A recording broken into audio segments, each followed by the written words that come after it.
turn that on? Oh, okay. Cool. October That's 28th, it's last it's minute. 9 o'clock, and this is a transportation commission meeting. Thank you. And Nora Davis and myself, Jennifer West, are here. I would like to ask first if there's any public comment for something that's not on our agenda. If it's on the agenda, we'll get to it and have ample time to talk about it. Okay, seeing none, we'll move on to the action items that we have. I assume that you said you're here for the first item? Yeah, A? A. Okay, and Federal Express is D, and we can just move that one up so that we can discuss it. Good. Before. So let's go with A, which is the discussion of skateboard laws in the city of Emeryville. And Nora, you put this on the agenda. Okay, the reason I did this, since we put the sidewalk in Watergate, we've had a number of complaints from the people whose units face on that particular sidewalk, and also people who are getting out of their cars and walking on the sidewalk, or some of the elderly who are walking from Watergate Market on the sidewalk back to their units. The skateboards, it's just a problem for people, and there's noise associated with it. So I've had a request, what are the laws on skateboarding? Are there any controls on skateboarding? And how could we address this matter? There's only 2 ordinances. Basically, one is in regards to the marina where it states that skateboards are not allowed on any docks or floats in the marina. And the only other ordinance is any interference in special community events where they can't ride through, much like bicycles. Those are the only 2 ordinances we have in regards to skateboards. As far as vehicle codes, the only thing there is just that helmets are required for those individuals under 18 years old. That's it. Do we have any sense of whether other cities have a problem with skateboards, or whether there's any other cities that have additional restrictions on skateboards? There's those cities that do have skateboard parks have local ordinances that they have developed in regards to restrictions, times, and where they. Oh, just to the skateboard park? Yes. So essentially, the California Vehicle Code has nothing that restricts skateboarding on sidewalks? Nothing. Doug, do you want to address this? You brought this issue to my attention. Well, I would just say that it's, as Nora said, since they put in the sidewalk, there's been these issues of noise. You know, there's the joints in the sidewalk. When they go down the street, it's like clackety, clackety, clack. And it just echoes off the buildings into all the units. So, How often, how many skateboarders are in that area? Is it like all day, or is it at night? no, it's not all day, it's sporadic. Well, my suggestion here is we have nothing on the books now that would in any way limit that kind of activity. I think my suggestion is we just monitor it and see if it develops into a larger problem. What's your thought on that, Yeah, I can go with that. but we will pay attention to it. I remember when a former superintendent of schools came out of the school administration office, the steps go right down to San Pablo Avenue sidewalk, and a skateboarder ran into him, and was it a skateboarder or a bicyclist? In any event, it was someone on wheels on the sidewalk who broke his pelvis. It was very, dangerous. And there are a lot of elderly people in Watergate now, so we've got to keep a watch on the sidewalk. But for now, let's just kind of take a watch on it, see if we have any accidents. It'd be great to have a little more information about when, like time of day, is it Right. the same folks? Maybe we know people could, talk to them too. I don't know if there's more data we have about that. So you have some people on skateboarders that are just riding it for recreation. You have others that are using it as their mode of transportation. Oh, right, So- right. And we like to encourage alternative modes, of Sure. course. Yeah. Well, and there's the stunts, right? Right. That, Well, they've been using the other side of the street forever because there Uh-huh. was no sidewalk. Right. So I would just suggest that, we put up signs on the new side, the new sidewalk, they could go back over there. Please There's skateboard no- only on that side of the street. Yeah, there's no joints on that side, for one It's thing. asphalt. Hmm? It's asphalt, the skaters like concrete more than the asphalt, that's the problem. Yeah. Well, and how soon are we gonna have our skate park open? We're getting permission to advertise it at the next city council meeting. Really? Yeah, All right, we're moving forward. great, Yeah. Sooner the better. yeah. Okay. Well, thanks for bringing that to our attention, and I hope that it's something that can resolve, but we'll see what other steps need to be taken. Thank you. I'd like to move straight to item D, which is to consider a request from Federal Express to the westernmost diagonal parking space along the north curb of 63rd to facilitate backing. And go ahead, Maurice, do you want to talk about this? And then maybe Sure, there was a request several months ago, I have to say, from FedEx with regards to the first diagonal parking space to the east of their driveway closest to Overland Avenue.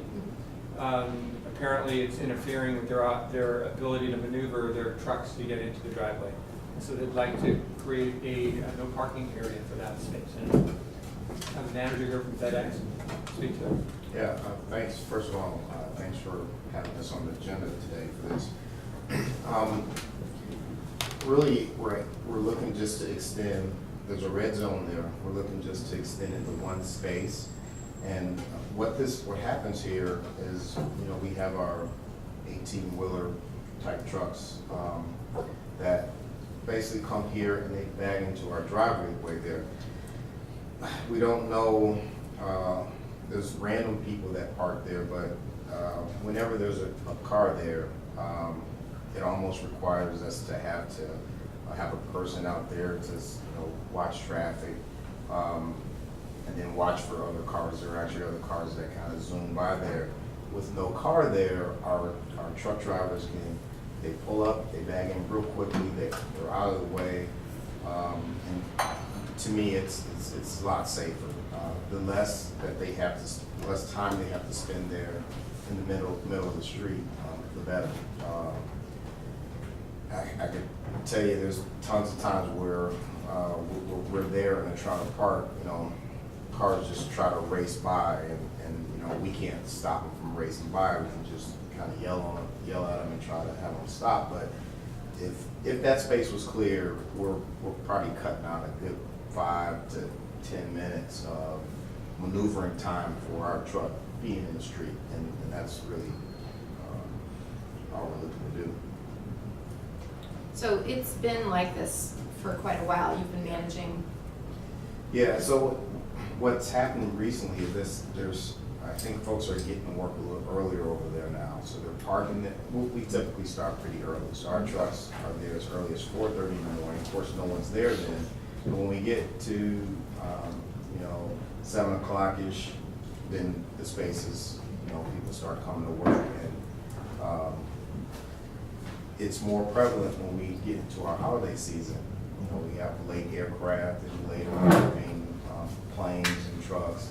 So we'll be doing that a lot later, and it's just the quickest that a guy can just park and bag in, the better. When there's a car there, basically they have to just stage the truck there, come in and get someone, so we can kind of marshal the situation. So it's only one space. I'm not sure how hard it would be to kind of extend it. There's already a red curb there. We're just asking for it to be extended to one extra space. And there's still a ton of spaces there along the way. So it sounds like it's an efficiency and a cost savings for you to be able to. Well, it doesn't. More quickly, as well as. It's more of a safety situation, because like I mentioned before, when we're there, traffic still comes and people kind of veer around, and they're doing some unsafe things themselves. So the less time our truck is there, the better. Right. It doesn't really cost us a whole lot. 5-10 minutes is really not a whole lot for us, but it's just, now I have an employee out there to kind of try to stop people from, illegally going around this truck, if you want to call it illegal.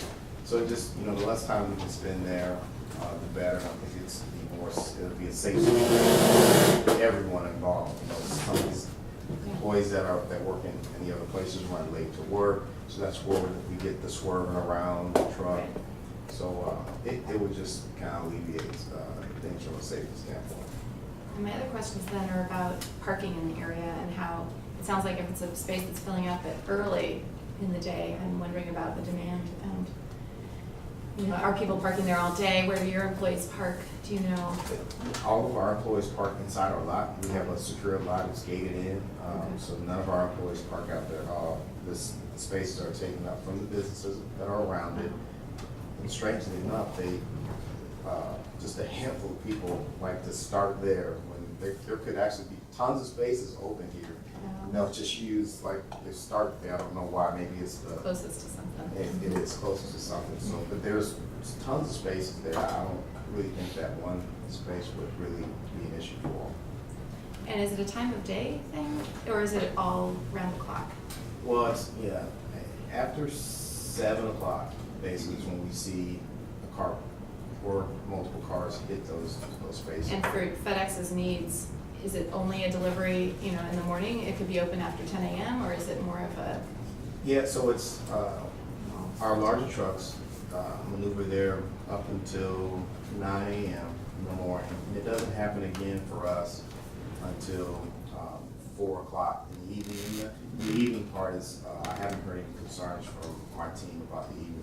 It's more the morning situation, with everyone coming to work. And, you know, like I said, when someone parks there, it just takes our truck driver a lot longer to kind of maneuver in there versus if no one's there, he pulls up.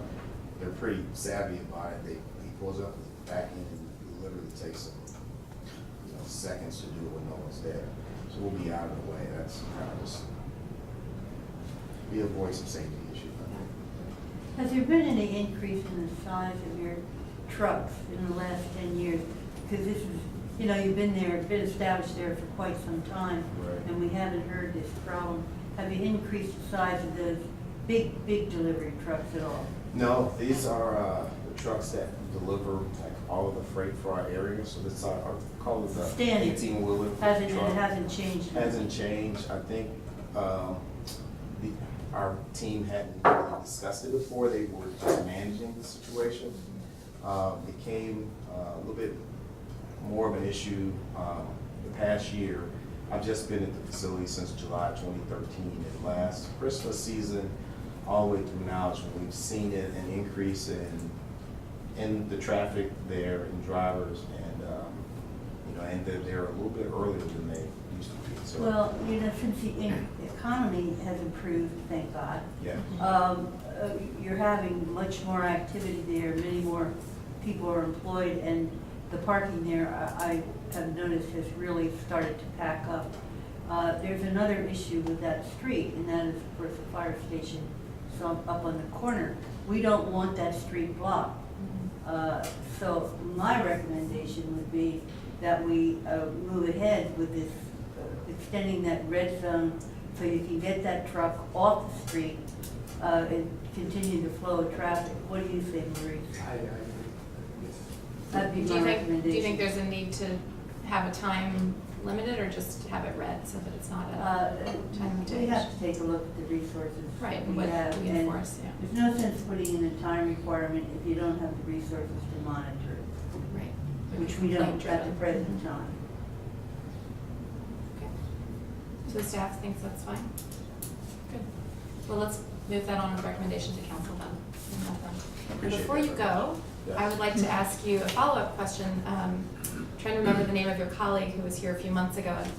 Yeah. She's a safety manager, and we spoke about your drivers and the directions given in terms of which routes within town to take when they're leaving the facility. And our main concern is Horton and Overland, which is our bicycle boulevard. And we have heard from cyclists and others who use those streets that there's a concern about delivery trucks using it as a fast getaway or way through town. And she indicated that she would include directions to avoid Horton and instead use Hollis or some of the main arteries. Yes, we actually met with Officer, gosh, I forget his name. Sergeant Hammond. Sergeant Hammond, yes, we've already met with him, actually, over at the police department. And we discussed it, and we've also talked to our team about this, totally. I mean, we told them, we didn't think that we would eliminate everyone, from there, because there are actually some deliveries there. And it is like just for a handful of routes, it is like the only way they can go. But we talked about this right after that meeting to our entire team. We launch about 45 routes out in the morning, and so we eliminated a good percentage of our couriers that were taking it basically for convenience in some places, just to avoid the expressway. So we've eliminated a lot of, a pretty good percentage of trucks that go down the bicycle boulevard. I'm not sure if you guys track it, so you should see a pretty good decline in that. And we have pre-works every morning, and we have a safety topic, and that's one of the messages that actually we discussed it yesterday, to ensure that the routes that we identified to not take that route, ensure that they continue not to take the route. So you should see a decrease in that traffic. I don't think we'll be able to eliminate it, because there's, of course, delivery routes in the area and pickup routes in the area that. Well, even if you have local delivery routes only, you got a really large volume of businesses on Horton Street to deliver to. I'll say that this morning I didn't have one FedEx truck pass me. Last week I had about every day. Yeah. So I think it's intermittent. Okay. And then the other concern that we raised with her too is not blocking, on Horton specifically, where there's bike lanes, in the area near the train station. We've seen delivery trucks blocking the bike lanes there on a red curve. So we specifically talked to those individuals that own those routes, and I'm welcome to feedback. All we need is a truck number, or a license plate number. We can tie it to a courier. With anything, we're gonna have some employees who, after a month or so, may think it's a quiet issue, and Right. they think they can do it, but, we talk about it, and we'll hold them accountable to Right. stand away and not block the bicycle lane, so, So item F on this agenda has to do with drop-offs for FedEx. You might be interested in staying for that as well, because this is on Shellmount Street, in front of, I'm fine going straight to that unless someone else feels that, Before we move on to Yeah. from this one, Jennifer, it might be appropriate that you go to the bike ped committee and let them get out to the biking community. If someone is, if FedEx or any other delivery truck is parked in those bike lanes in Horton, take the time to take the number of the truck, the date and time of the day, what had occurred, and then you get a track. right. And then we can go to FedEx and say, these are the people that are causing this problem. Without that, we just have, he said, she said. Exactly, right, and we may be going on old information. Right. yeah, Yeah. you guys have my contact info. Yeah. It's a 6-digit number in the truck, and, we'll definitely follow up with it. Great, thank you. All right, well, we appreciate you coming today to discuss that. So if nobody has any other requests, are you here for a specific item this morning? I am. I'm here for item F. Let's go to item F. All right. Great.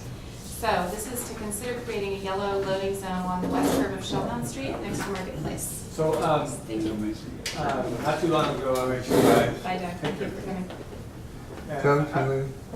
Not too long ago, I noticed at the marketplace that there was a delivery truck stopped right on the bike lane, sticking out in the bike lane and in the vehicular lane, right next to where we had a loading bay.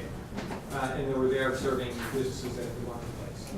And I thought it was an appropriate time to consider putting in a loading zone now that one was built. I mean, that loading zone was not there when the street went in, but TMG, before they sold the property, added parking on Shellmount Street on the side.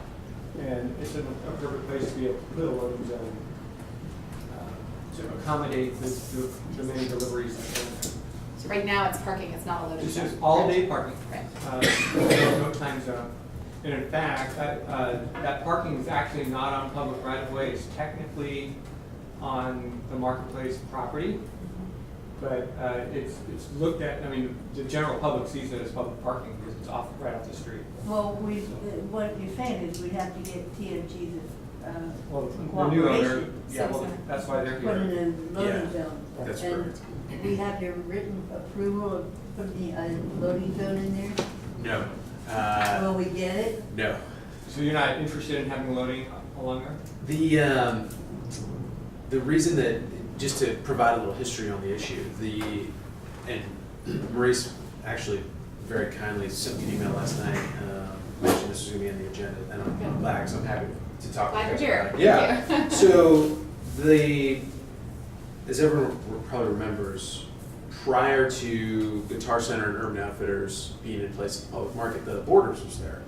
The Borders left because they went bankrupt, and TMG spent a lot of time trying to figure out how to re-tenant a large, strangely configured space. And that involved also a lot of the improvements that they made to the hardscape and the public market as a whole, which we're now carrying forward.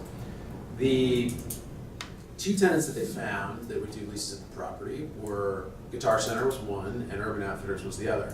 As part of their lease, Guitar Center required street front parking, basically right off in front of the property, because they have people that come in with, they buy amps, they buy guitars, whatever they do. So TMG reworked that street and they cut in a curb cut so that they could provide the necessary parking that Guitar Center wanted as part of their lease.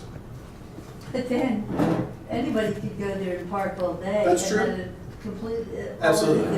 And that's true. Service to the agreement. And that's true. The service to the lease. But I think that happens in a lot of cases. The tenant wants to feel that they have an opportunity for their customers to park. And also with retail tenants, a lot of it is, Well, that And guy with used street to be up parking? on San Pablo, Yeah, and he right. had street parking all around. that's right. Yeah. Well, that's the thing is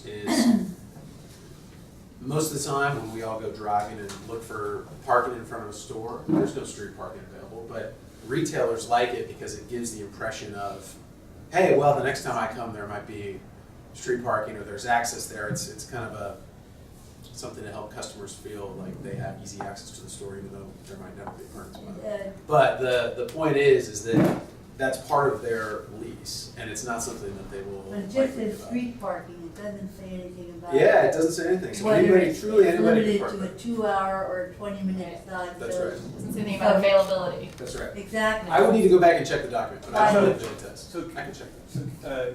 Is any of the delivery that's occurring on the street going to Guitar Center? I don't know if it is or not, because they have a loading dock in the back. Right, Right, right. but the FedEx guys park I right don't there. in the know street. who they would be delivering to. I mean, perhaps they're taking smaller stuff to Guitar Center. I mean, probably what needs to happen is that those guys need to be told to go around and use the loading dock at the back, because there's a rear entrance to their kind of back warehouse. I mean, that whole western side of the public market is set up for deliveries.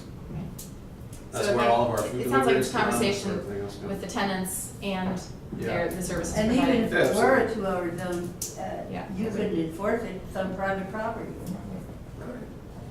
Mm. We can definitely have a conversation with Guitar Center and find out if it's guys that are bringing deliveries to them. Just remind them to have those drivers go around the back.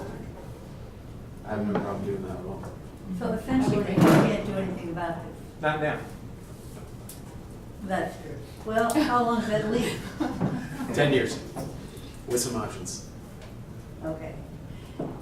So there's no recommendation we're making to the council on it? No, I don't think But you so. will go back and look? I will go back and check the lease and I'll see if there's anything in there that talks about loading times. or Because anything like that. it doesn't serve that side to have No, I unlimited agree. parking there. You know, it defeats the whole purpose. Right, I agree. So maybe Just if you give it retailers wiggle are, room, yeah. they're a little finicky sometimes.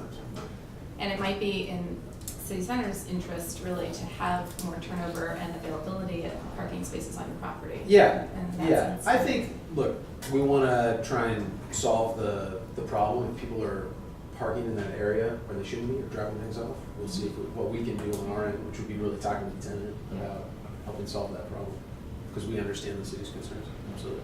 Thank you very much for coming today. Sure. Very helpful. Any Well, other it's- questions I can answer? Well, I just want to ask, is there another opportunity you think of in terms of, Solving it yeah, as a condition of approval when they do their next development. yeah.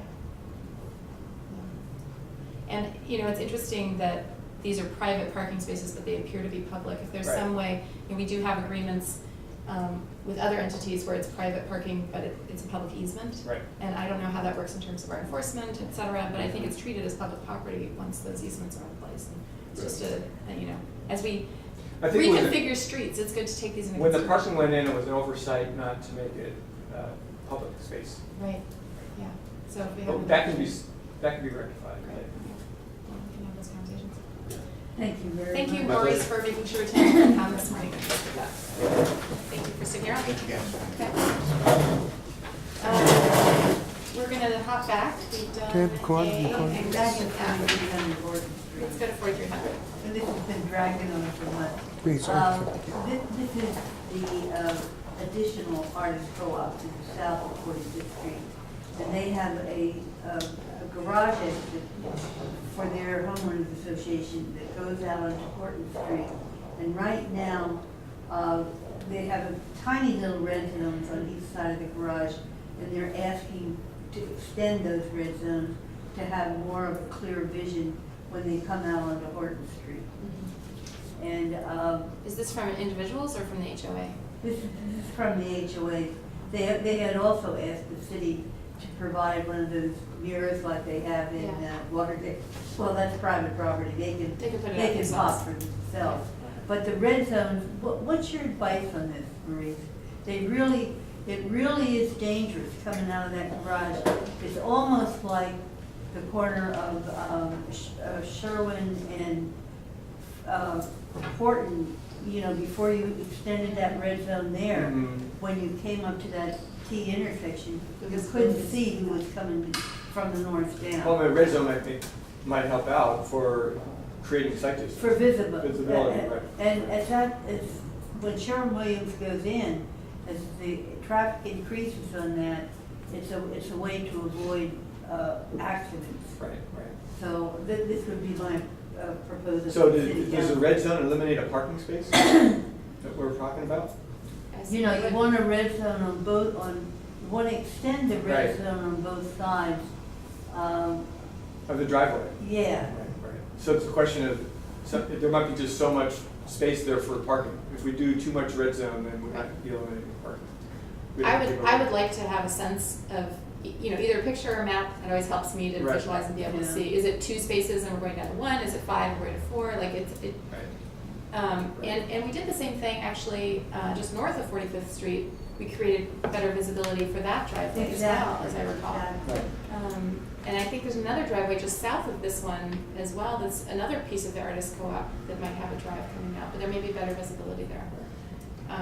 So I guess I like those details. I'm happy either passing this on to council without a recommendation so we have that information, Well, or have it come back to us. I'd like to pass it along to the council and then have a recommendation with exactly how much extensive the red zone we zones should are. put in there. But the red zone should be on both sides of it, Right. so you can see both. Well, we could take a look at that. So, and when it comes to the council, we'll have a diagram on it. Okay. Because sometimes the council doesn't really, look at it if there's a recommendation from us. So I'm not ready to recommend it until we have that greater information, but it's fine, let's move it forward for council action. Okay. That's okay. Great. Item C is to consider a recommendation from the Bike Ped Committee about working with city car share. Ooh, she's not here. And Mercy's not here, I saw her walk through And earlier. why is it city car share? Aren't there 2 or 3 companies that provide this service? I know Zipcar is already in town. They Yeah. have several pods, and I think ETMA actually had an arrangement with them when they first came Yeah. to town to subsidize some of that. City Car Share came to us. They now have a pod at Cliff Bar. It's their first Emeryville pod. So we have, I think there's Zipcar in town. I mean, if the car share companies want to put in pods throughout the city, we've worked with them in the past, so. So if I can speak, since I was at that meeting, a little bit more to why City Car Share, and I'm surprised they didn't come to talk to us either, because they did come to the BPAC. They work with a number of municipalities and have a deal with the municipalities to allow, well, it's to allow or it's to actually have a financial arrangement that it could potentially, one of their cars could replace our fleet needs. You know, that in Berkeley, for example, the city staff use city car share instead of, you know, having an additional car. I don't know if that would work for Emeryville, but that was one reason the BPAC talked about having something cited around City Hall, somewhere near City Hall. So that was part of the conversation as well. I think you have to be kind of careful about that, because the city does get involved and is going to do something about replacing a fleet car or something like that. It should go out to bid, because there's more than one company that does it. So for the city to be at the very front end of a position like this, to say, no, our choice is city car share, I think we're inviting. Oh, I didn't know that Zipcar does that with cities. I have no idea. Zipcar's for profit and City Car Share is a nonprofit, so I think Yeah. they have very different business models, but. So to do what you're I've heard about suggesting, other it cities sounds like using they Zipcar. would, if they created a pod near City Hall, Yeah, then the city employees could potentially sign up and be able to use that vehicle. right, and what they do is they set up an account, For you the know. city. My organization where I work has an account, and so as an employee, I can use City Car Share. A Zipcar may do the same thing, but I don't know that they work with municipal governments like City Car Share has done. But And in Oakland, we had the arrangement with City Car Share. It wasn't wildly successful. It was supposed to replace, same idea, to Right. replace some of the city fleet. It didn't really work all that well. It was not cost efficient, I would say. okay. I know that right now, we're looking at all of our citywide fleet, utilization, replacement schedule, all of that. So, you know, whether it's, and also our pool car use is part of that conversation. So, What's a pool car? pool car meaning, we have some vehicles in the back That can just be that used you can for just check out. Okay. So it's not assigned. I think that's the idea, specifically. is that this could replace potentially one Mhm. vehicle. And so I think right now, we're going through that analysis, and I think we could look at this as one of those options, right? Which is whether it's city car share or the other one that Michael Parenti met with that you gave us. Car2Go. Car2Go. You know, so I think that so that's one piece. And then, so I don't know if the BPAC, if this was, the idea was to put the pod to the public, but also Yes. be using that. I So think we usually can- these are right. used like 9 to 5, you know, for city employees, and there can even be exclusive times, I think, associated with that.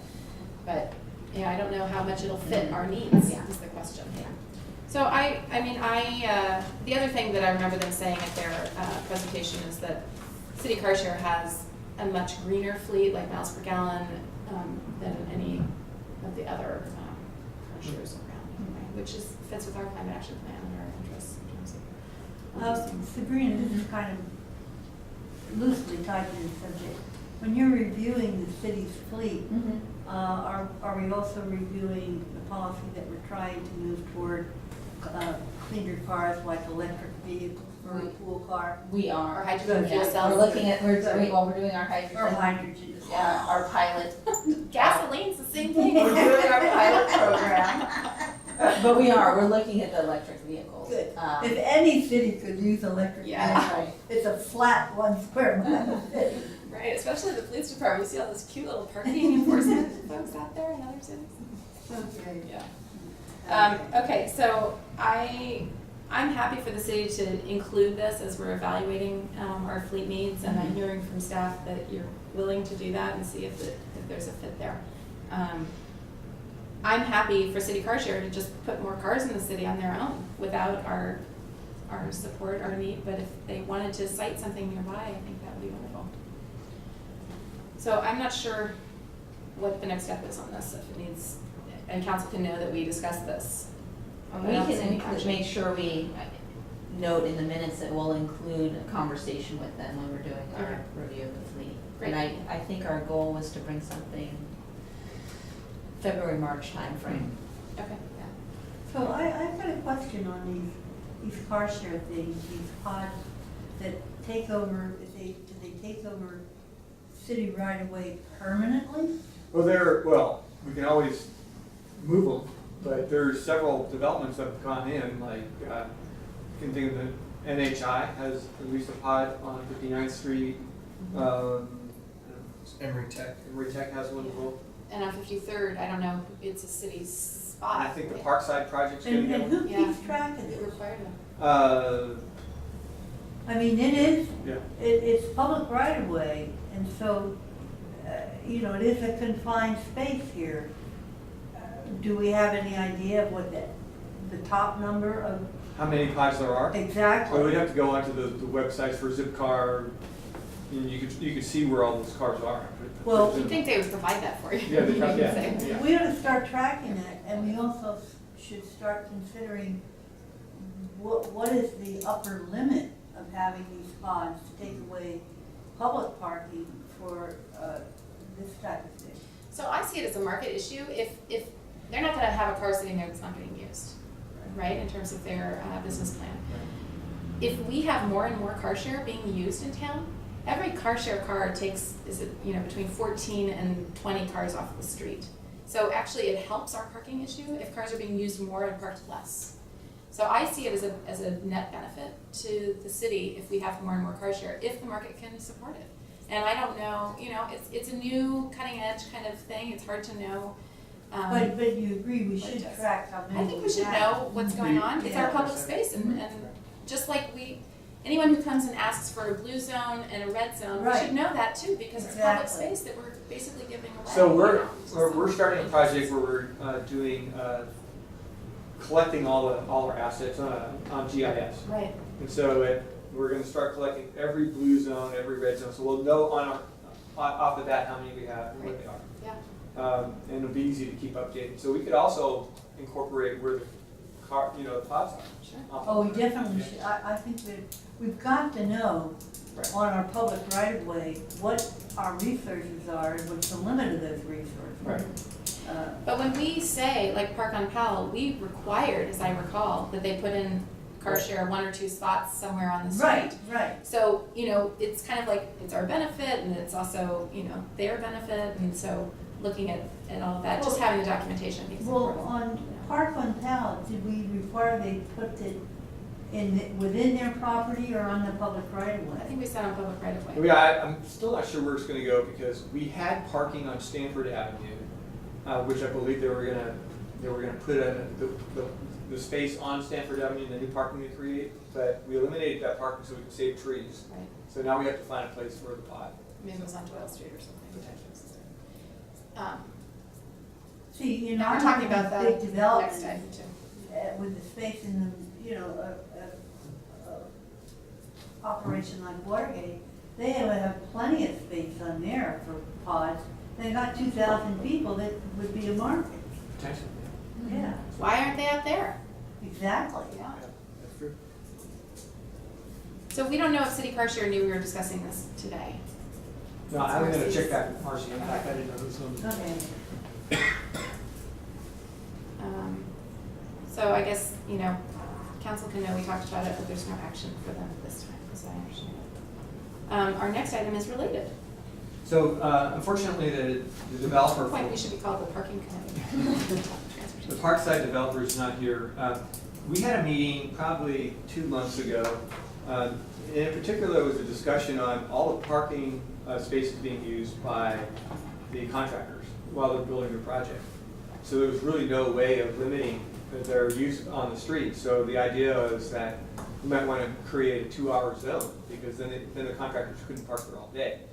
And then the developer started thinking, well, they're probably going to want that long term anyway because they're going to have retail spaces on the Hollow Street frontage, and there's no real parking in here. So they're going to probably want to make that request anyway with regards to permanent situations. So that's where the idea came from. Unfortunately, he's not here to speak on it. But Is there any limitation on Doyle Street from Stanford to 55th? as far as 2 hours, Yeah. I don't believe in that area. See, Yeah, that whole There's that area. whole school loading zone that we talked about 2 years ago, I think. Yeah, It still Not me. says it's a white curb. Right, It so says loading I zone. believe that was a loading for the school. Right.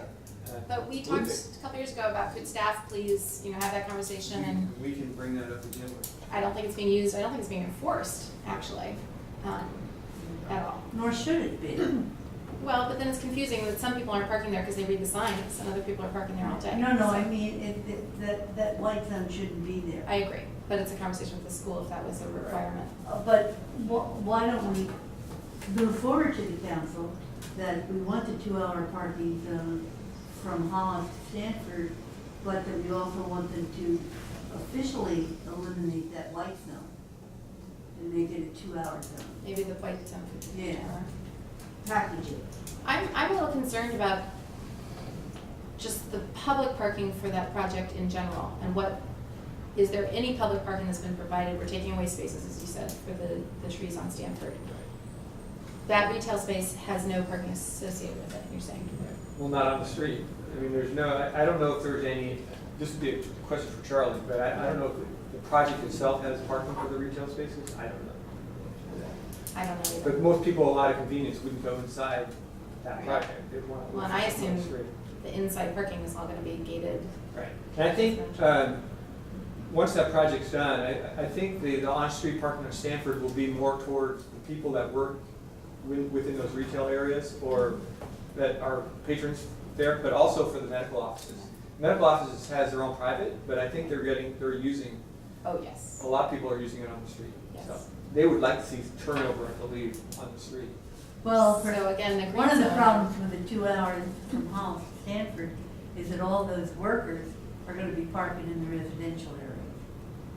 That happened. They already are. Yeah. Yeah, they wake us up at 6:30 in the morning. Right. Yeah, although that's been better since we've brought it to their attention. Okay. So I'm not willing to move a recommendation on this, either until they come and explain more, or I don't know if it's, a wait and see kind of thing to know exactly which. Oh, actually, you're just talking about the south side of Stanford. South side of Not Stanford. Right, you're just Not the talking north South side. side, Hollis to yeah, North. south side of Stanford between Yeah. Hollis. And have you talked with the medical? The medical, actually, I can't recall if they were part of the discussion. They need to be. I mean, it's right in front of their building. Right. So I would want to just at least having their input, although I think this is a good idea. And it would be enforced by the police as part of their 2-hour green zones. Well, can we move it forward to the council and And let them then know? let them know that it's gonna be discussed do by that. the council? We could, but I'll have to vote no in the council if it's not, if we haven't heard anything back, Right. so just make sure I will give you more. Okay? And then the white zone And the question? school needs to be notified as well. It's the back of their property as well. I'm sorry, and you said? No, the white, if you want to, you're talking about all the way green from Hollis to Doyle. Eliminating the Absolutely. white zone, making it green. Right, right. From Hollis to Doyle on Stanford. On Stanford on the south side. Right. And if you're talking to the school, would you also bring up the Doyle Street between the school's driveway and Stanford? Would you discuss that loading Right. zone? Okay. I mean, if you're having conversations, and we talked about that several years ago. That is the end of our agenda items. Are there any staff comments? No? Okay. I have a comment, actually, since we're talking about my neighborhood. The Emeryville Police Department painted some curb, just the driveway curb cuts on the very corners on Doyle Street red. They used to be very short red, and now they're a little bit longer red. And maybe it's, an extra Where? 2 feet on Doyle Street. We've been getting a lot of requests about painting the tips of the driveways because people are parking in front of the driveways. So Right. we've been, I've been sending the crews out there. When I get these complaints, because it's really a safety issue, people Yeah. parking in front of, or too close to the driveways. Right. So So that's, my question is, was this a complaint that's why it happened? most likely. Okay, and then my other question is, we have very tight parking in the area, as you know. Exactly. And there are 2 spots that are curb cuts that just fit 2 cars. And with the red paint the way it is now, unless you have 2 smart cars, they're not gonna fit. Right. So folks are parking in the middle, so we basically lost 2 parking spaces if people abide by the red zones. So a lot of us don't abide by the red zones and keep our 2, we really wanna fit 2 cars in those spaces, and the red zone basically doesn't make that possible. So it's a question of, we should paint it more red so that clearly only 1 car can fit here. It's a little bit confusing when we've had a practice in place and now we're actually, looks like breaking the law to continue that practice, but no conversations happened about, we're actually eliminating parking spaces here, which is what's going on. So the Right, red. that's why a lot of times I'm very hesitant to add these tips Yeah. because it impacts the parking, but at the same time, if people are parking where it's not red, then people can't get into their driveways, so it's a Yeah. tough decision, so. But it's a conversation, so I don't know, what prompted the change, but it feels like the neighborhood needs to talk about it so that we understand what the, At one point, I got a Take away. complaint on, I think it was Beaudry Street, right behind where you are. And I sent the guys out to paint the tips. And then the complaint was, well, if you paint the tips there, I want it everywhere on every driveway. right, We don't want to get into that habit I because know. that's a huge maintenance effort. right, sure. Yeah. So it's a bigger If I'm not getting conversation? complaints, I don't Yeah. really. Right, I understand. It's just an issue because we've, sometimes lost parking spaces unless people are in the know and they Right. just like wink, wink, we'll just park like that anyway. So but is the police department enforcing when they see people, By complaints, I would say. or just by? So it's just, you fix one thing, it creates another, issue. So I don't know what the, sometimes it feels like those little T marks that show, where the parking space is designated might be helpful in a few of these spots where, or maybe you measure and see, is it possible to have 2 spaces there or is there not? Just so we're not pretending that we've eliminated parking, but we haven't, or vice versa. So I can follow up with you, or maybe there's a conversation to be Sure. had. That's it. Do you have any other comments? Yeah, I'd like an agenda item for next one, and this is focused on the tour buses that are parking overnight on South Street. I don't know whether that's for transportation or for public safety. What do you think, Gene? It's, the tour buses, are you talking about that when they park overnight? They park overnight. Which part of Powell Street? They've been parking between the fire station and the tower on the south side. I think they park there because it's a safe place for them to park. They must be encroaching on the bike lane, right? They're so wide. Are we talking about a full-size? Yeah, we're talking about the big behemoth. What time of day? Nighttime? Nighttime. It would probably be more transportation if you have the green zone there. You're talking about the south side of Powell. Right, right. And they're not always there, they're periodic. Sporadic. And sporadic. I've got an item I just remembered that you might want to consider is that we noticed that there's I believe a U-Haul operator. Yeah, I was just gonna bring that up. Parking their vehicles On on San San Pablo. Pablo. They were parking on 47th in front of the driveway going into PCCL. So we got a complaint from the contractor that they couldn't maneuver into the driveway. So we allowed them to put temporary parking signs up in the area where the U-Haul parks. So now they're all parked out on San Pablo. There's a whole fleet out. I know. And are they operating out of that, where the gold tax place? I heard it is? was the check cashing place, I think? Yeah, check cashing. So, yes, I don't know if you're. Your Tom's familiar. Computer around there. Is it the same group that used to park all those trucks down by the Emeryville Theater? For a long time, they had about 14 trucks. Oh, I wonder, I don't know. Over 64. Yeah. Okay. Yeah. I think it's the same bunch. They are. They figured you'd get by with it. On San Pablo. What's the deal? Do we have Yeah, any I don't arm know. on them? Yeah. Unless it's a parking. Unless they park issue. Right. 72 hours, what can we do? Exactly. All we can do is just mark and ask them to leave, but it hasn't been a problem for us. We haven't gotten any calls in regards to them parking on San Pablo. It's generally not a problem. I bike along there and they're just large trucks, in terms of biking, it's always a little, Well, it's not a Risky. problem now, but when PCCL opens, it'll be a definite problem. well, it's really across, it's over by EBI Right. is where the trucks Well, are but now. the whole 2 blocks up there is Yeah. going to be Yeah. significant problem. Well, we're gonna be doing work with the Safe Routes to the Schools, work as well, and if that'll change things. I mean, some places we have no truck parking. Where was I biking this morning? I thought, why do they have a no truck parking sign there? Oh, it's right by the PG&E on Hollis. It says no Hollis. truck parking. And I don't Well, know, this the is reason the we other have- kind of thing, put in the GIS, where are those signs and why? Well, we're gonna eventually get all the signs. Great. Yeah.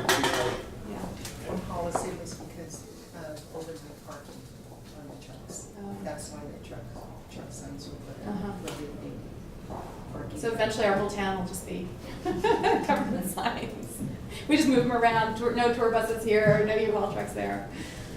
Yeah, it's hard to know. But there may be a conversation to be had with the folks who are running this U-Haul business. Find out who they are, what they're, why are they parking here?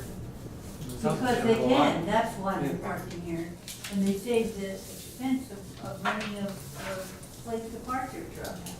You're going back to. They're using public right away to conduct the business. Going back to the tour buses, I really would like to make a recommendation, public safety first, and let us take a look at it and see how That often makes they're out sense. there. And then what we find can come to the transportation. Well, we'll have a public safety meeting next Thursday, so if we have a recommendation, we'll let the readers know. Great. All right, my last question is that our next meeting is scheduled for Tuesday before Thanksgiving. It's Thanksgiving week. Is that okay with you? You'll be around, or is there any reason We'll we need be to change here, that? won't we? Probably. I'll be here, but I just want to make sure it's convenient for everybody. Okay, then we'll stick with November 25th. Okay. Thank you. That'll be my last meeting. I think that you made some good comments with FedEx, that they're really focusing now on keeping their trucks off the They were not, they didn't drive by me this morning, but last week I still saw them. I'm hoping the drivers get that message. Well, this guy seemed to be relatively Oh, yeah, responsible. yeah. Okay. Who on staff oversees the AV, the alcoholic beverage licenses? Is that police? Please. So when we get this information, this is another application that we got. I'm just curious, I don't really know, what if their business plan or like other information, I just know that it's a license to serve alcohol. Is there other information that's provided We're to creating staff? our own uptown They- district here with all those little Amy bars. will send us the application, we'll take a look at it. Okay, so